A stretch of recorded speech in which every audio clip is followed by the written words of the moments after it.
What is up, guys and gals? Recabilly here. Today I have a small fix for the issue that comparators have when detecting a true or false statement in a Testfor block.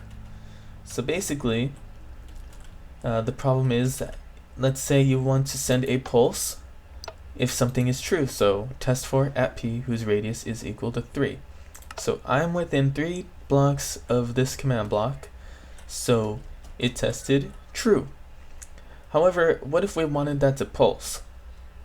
Well, yeah, I guess we can make it so that it sends a single pulse, but what if we want it to test it again and pulse every single time?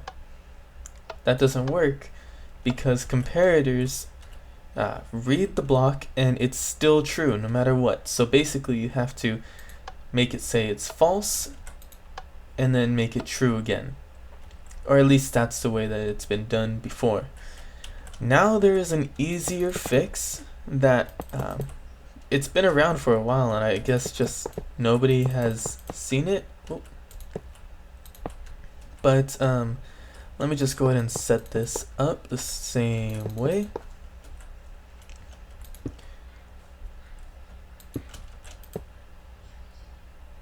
Now, I hope that this works for you guys because it works for me perfectly.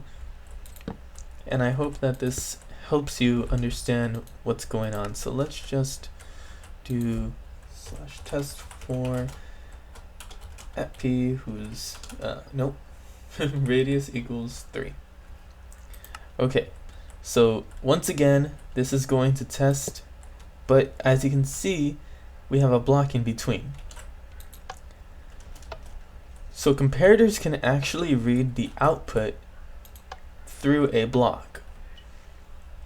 At the moment, this redstone is not doing anything, but let's say we have a piston right here, sticky piston, and we move this block down. So this is going to test true because I am within the blocks. There we go, it pulses, and it works perfectly. And then if I move out of the direction, you can see the light did not turn on because the block is not true. The only problem is, and my good friend CDFT Man pointed this out to me, is that this is kind of loud and can get pretty annoying if you have a ton of them next to each other. Plus, they lag the servers a bit. So what we are going to do instead, let's just set up another one right over here. And this one is actually, well, in my opinion, it's a lot better. It is a ton better. Put that there. It does take 2 more command blocks, but it works just the same.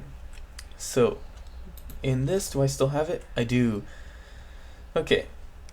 So we are using set block Minecraft wool 3, and that's just blue wool. It doesn't need to be wool, it just needs to be a solid block that can have redstone go through it, or a comparator can read the signal through.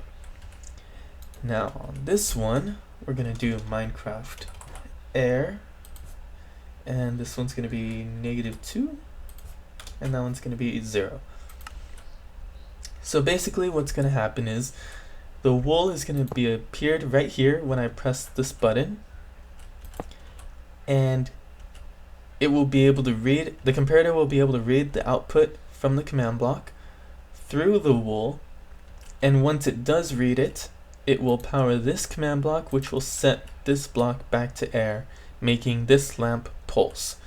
So let me just do /testfor at p whose radius equals 3. And you'll see this work perfectly. Awesome, and it is pulsing just like we wanted. And let me go ahead and do it from this side so you can see it all. Oh, I'm not within the radius, but as soon as I am, it works perfectly. Check it out. In the past, I would do something like this. You can see on my sidebar, it says I have a point for Recabilly to 0.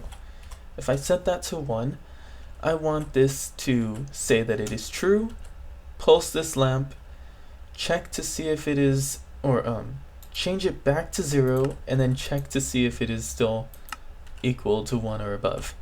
So slash testfor at p whose score point min equals 1, and then players set at p point 0.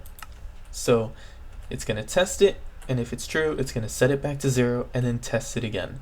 That's the idea that I had before, and it would work, but this is just so much easier, so much faster, less redstone. It is perfect. So I hope this helps you guys a lot. Be sure to leave a like and check out my friend CityFDman's channel because he has some really cool stuff. And yeah, I'll see you guys next time. Peace out.